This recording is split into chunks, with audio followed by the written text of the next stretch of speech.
Hello, Ryan here, aka Sifu Messiah, and welcome to Star Citizen Sundays. Now, I've decided to start doing a Sunday series, mainly because it's a day that I am free to do what I please, and also Star Citizen on the Robert Space Industries website, they tend to bring out content on a Monday through to Friday, but they don't bring it on the weekends, so Sunday is maybe an extra dosage of Star Citizen content. It is going to be generally what's been happening over the last week on the RSA website, so if you wanted to, you can go there and check what's happened. I will bring you a quick update of all that's happened over the past week, so if you don't have time to go on the website, then stay with us and we'll cover what's been happening. So, what has been happening over the last week? Well, the towel and the cards, physical items, which are branded with Star Citizen, Robert Space Industries. The cards look fantastic. They're up for sale now. I'm not sure the current prices. I think it's something like €15, or is it dollars? They're quite expensive for a pack of cards, but they are very cool cards with images of the spaceships on the front. From then, there's the Redeemer work in progress, which was the next great Starship winner, which allows you to see how Star Citizen are taking this ship and they're creating it into a flyable machine, which I cannot wait to test out some of these other ships. At the moment I've only flown my Aurora. I've not flown anything else. The Gamescom presentation in full is available to watch. A lot of it is technical issues, but there was some interesting parts that I have not shown on my channel, but you may have seen on the YouTube itself. 10 for the Chairman, number 35. We're getting through those 10 for the chairmans, aren't we? There were some interesting questions. I'll go into that in detail later. Now, the letter on the chairman, because we've smashed through 2 stretch goals during Gamescom 2014. We hit 51 million, and then we hit 52 million pretty much a day in the same day. Was it a day after? It was quick. So there's the new stretch goal, which I'll talk about coming up soon now. We're now searching for 53 million, so get paying. There was an interesting in-fiction article about a fish. Now, I know fish collecting is going to be in the game in a certain aspect. As you know, we have our own fish tanks, so there will be some sort of fish dealing where you can go around buying or collecting fish from certain areas where they originate from, and selling them on to collectors.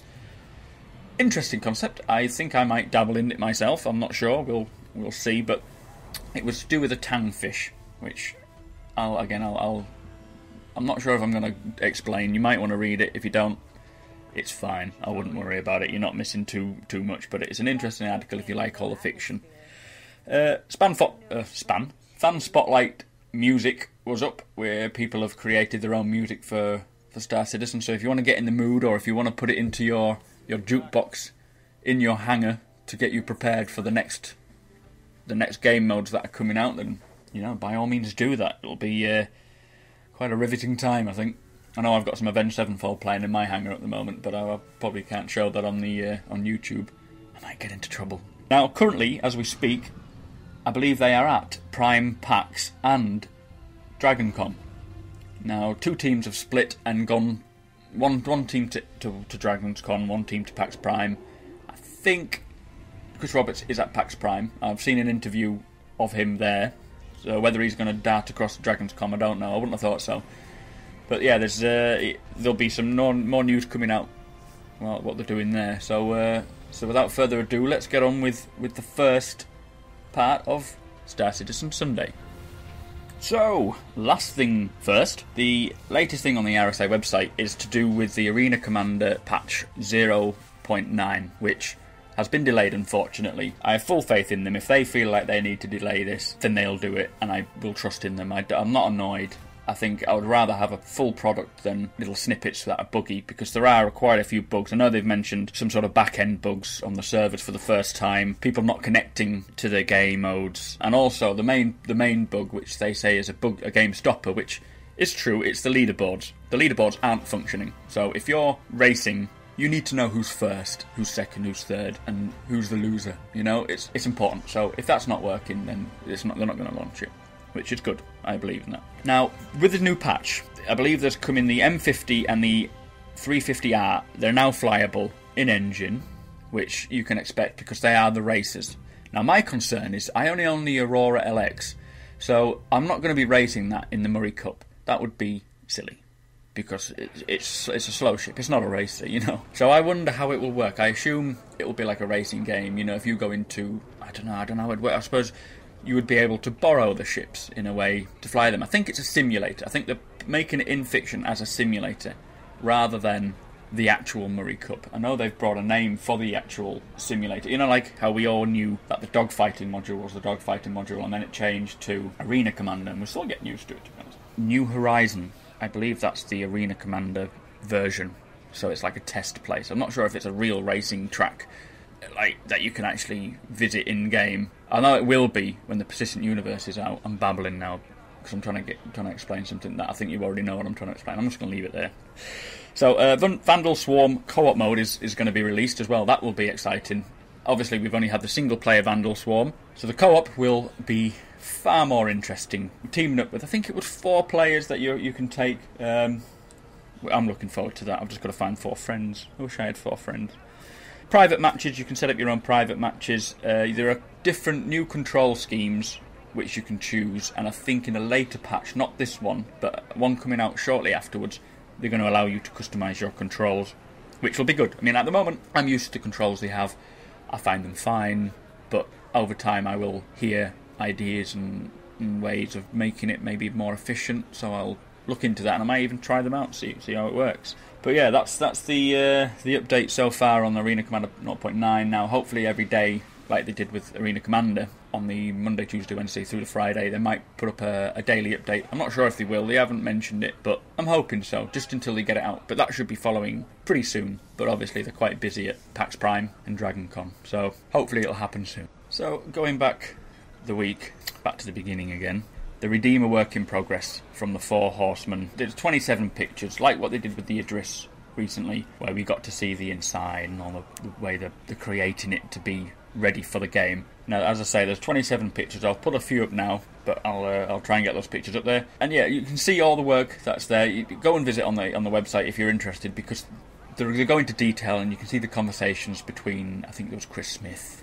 maybe Chris Roberts, I'm not sure if he was working on it. They were just showing you all the conversations between everyone who is working on it to say, keep that, change that, move that, and it shows you scale pictures, and very interesting article, especially if you were following them from the beginning or you've started to follow them recently. It shows you how it's coming together. Okay, so up next is 10 for the Chairman. Now, he presented this from Foundry 42 in Manchester in England. Woo! As he was returning from Gamescom, he decided to stop by. So the questions that were asked, I've picked out a few. There was only a couple I've left out because I'm sort of telling what I'm interested in. The first question was about guest passes for non-backers. A lot of new consoles like the PlayStation 4, they're allowing people to drop in with a guest pass to games, play the game without even needing the game, and then for a couple of hours, and then go again, so they can help you with a mission. Very interesting and classic idea. Chris Roberts says that maybe they'll implement it somewhere, but you would need to have an account. You'd obviously need to download the launcher, I assume, so you can launch the game. But he's going to look into it. He's not 100% sure. This was mainly for multi-crewed ships that they were thinking, where you can jump into the Arena Commander and help fly your Connie or whatever, possibly. He's not 100% sure. They're going to look into it, so fingers crossed that'll be available soon. Right, the next question was about corruption in the Persistent Universe, and whether there will be, whether there won't be, and I mean, I think it's quite obvious there will be. I suppose non-playable characters like officials and people along those lines, if they are non-playable, if they are playable, then I'm sure there will be some level of corruption because they will be humans. But yet, as way of corruption, he says yes, there will be exactly what. But he did mention, which I found quite interesting, something about getting into a bar fight and going to jail. Now, he did mention after that it would be, if you were incarcerated, it would be quite a boring aspect of the game. But I think it would be quite fun. If you had a friend in jail, one game mode would be trying to break him out. Another one, you could go down, you could pay for his release. Or he could spend those days in jail losing stats, losing the ability to earn money. And I don't know, I mean, I would love to see a game, Persistent Universe game, where they had a full working jail system. I may be the only one out here that wants that, but I would be so impressed with that, and I'd love to go to jail for that reason. It might be interesting. You might have to go and kill someone inside that jail, you know, like a classic Hitman sort of type game mode. Yeah, there's a lot of aspects to it, and I'm not a game developer, so we'll leave that with them and hope that they implement some sort of jail. After that, it was about ships and economy, and how, you know, how many Auroras are there, how many Connies are there, and what Chris Roberts said was that the ships would need to be built from scratch, which is, again, to do with the economy. You need to have these scrap metal parts to build these ships. You can't just give someone a ship, you know. So if your ship blows up and you've got LTI, you can't. I'll come on. There's another question that relates to this as well. Question 6, which I'll explain now, about ramming in the persistent universe. People with lifetime insurance will just ram into people because they know they'll get their ship replaced. That would be annoying, but the way they're going to counter that, I'm sure they'll have other aspects, but he says that if people are doing that, they'll have to wait longer for their ships to be made. If you've got an Aurora and you smash up your Aurora, then yeah, fair enough, you can probably go down to the closest dealer and get a new Aurora quite quick. But those, if you're in an area where they're not being produced as quick, then you would have to wait for it to be produced in order to receive that. So you could be waiting a while before you receive another ship, which is daft if you were just going to ram people. But obviously the more rare ships, like probably the Phoenix, I mean, they're not going to make any more Phoenix. They may make it in fiction, but you'd have to wait a long time for that if you had lifetime insurance and you used it to ram someone. Not that you would. I would try and avoid combat if I had a Phoenix, I think. After that one, they were on about boarding and capturing ships, and the question was whether or not you can board and capture every ship and every space station. And Chris Roberts says that, you know, most ships, most stations you can, but the non-persistent stations you can't. So there will be some space stations that cannot be boarded and captured because they are a hub, I suppose, for players to sell, to buy, and I don't know, maybe if it's in the UEE protectorate area, then there would be too much of a military force. But saying that some of these organisations are getting big, you know, we'll see. As I assume there will be, most of them will, a lot won't, but there'll be more than enough to capture while you're out there.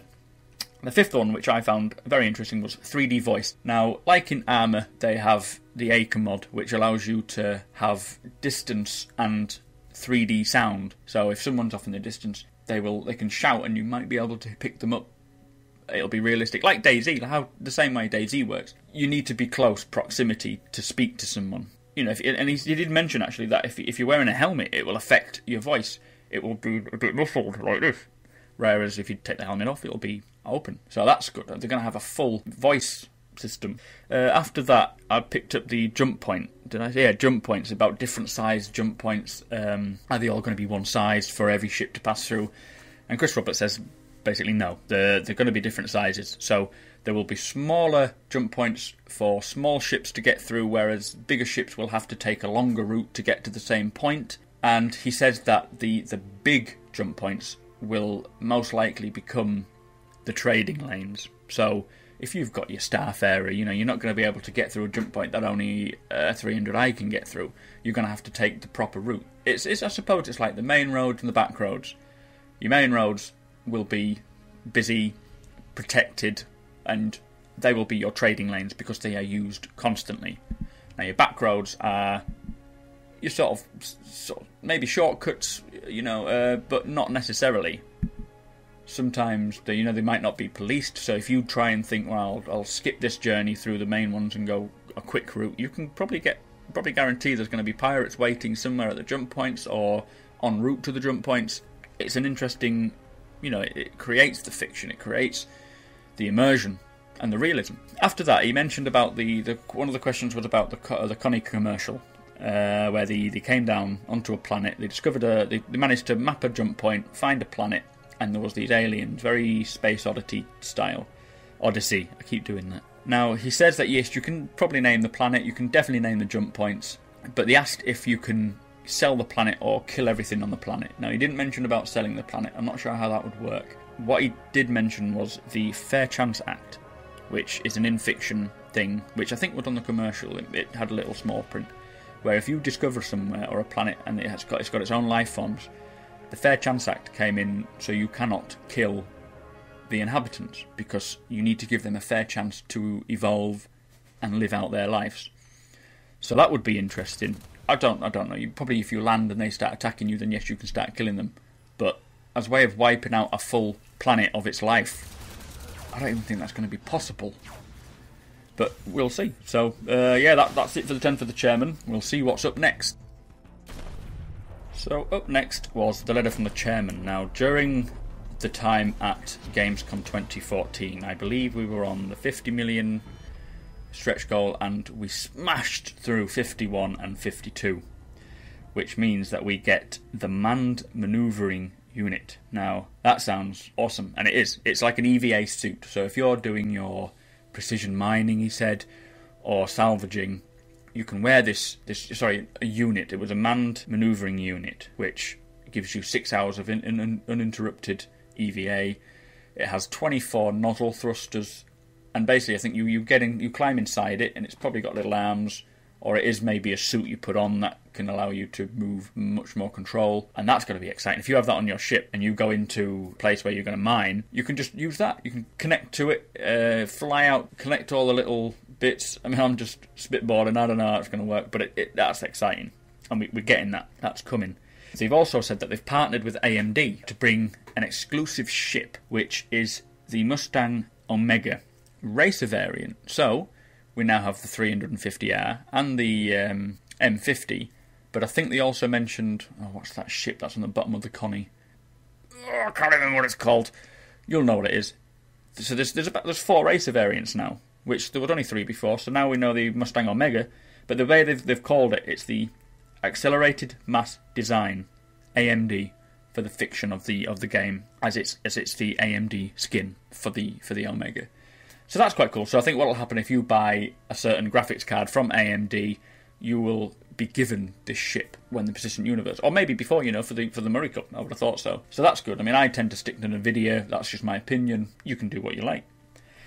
Now, for 53 million, which is what we're trying to attain at the moment, it has this thing called the Independent Arbitrators Guild, which is an in-fiction, where if you have a problem with someone, say they're doing something annoying, maybe even cheating, I don't know how it'll work, how much they'll use this, they're going to have real people that they will hire, so they can be in this game. You can probably send them a message, go and visit them planet-side, and say, this person's doing this, I demand they get stopped, and I want compensation for it.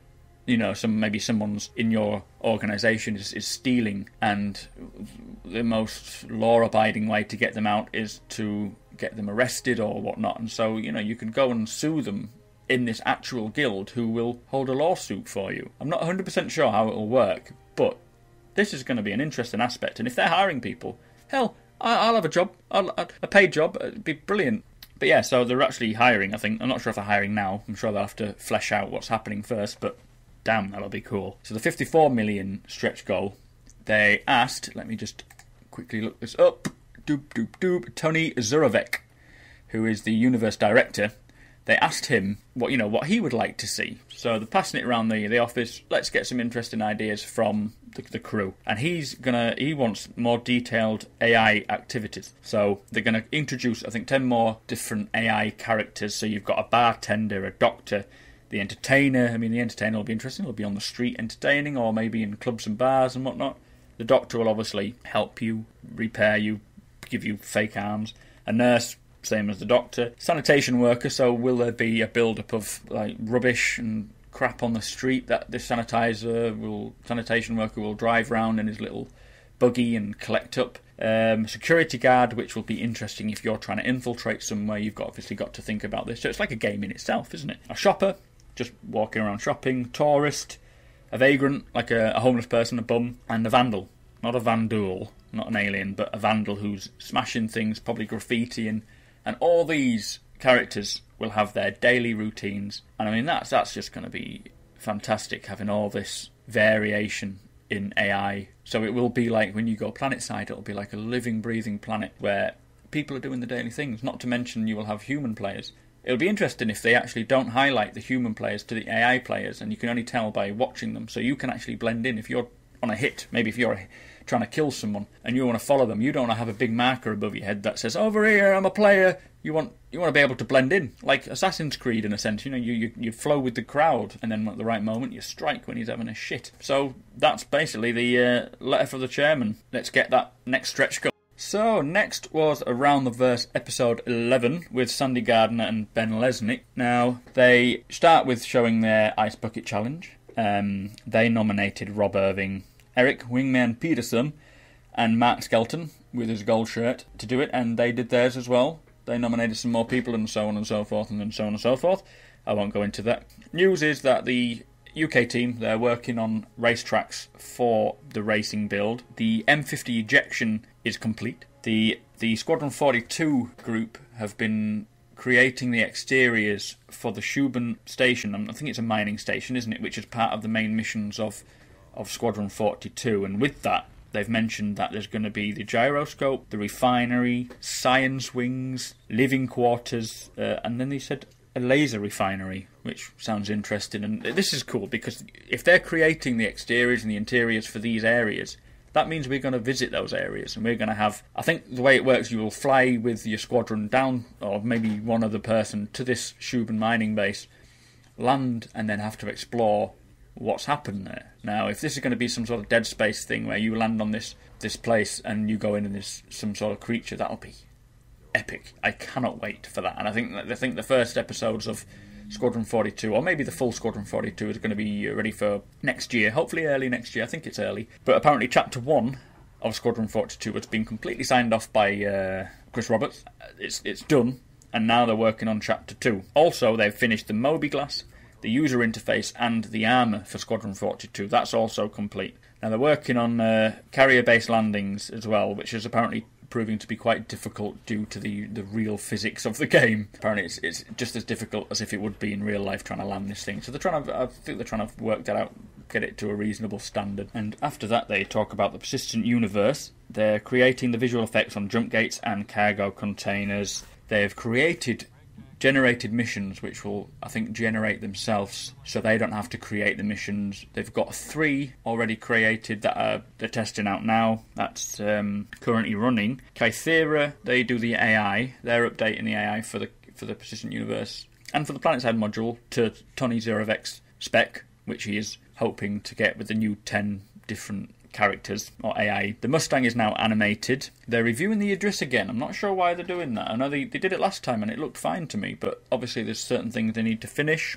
so they're doing that now. The M50, the Mustang, and the Avenger are currently going through the damage states, or maybe they've done that now with the Chance of Arena, the racing version 0.9 coming out. I mean, surely they would have it done. The Most Valuable Post, which is quite good. I'm listening to it now. It's all the Galactic Guides narrated, so you don't have to read them. I have read the majority of them all, but if you're like me and you read things and you don't take them all in, or you forget them by the time you've read the next one, they're being narrated now, like an audio book, which is very useful because it stays in my memory more.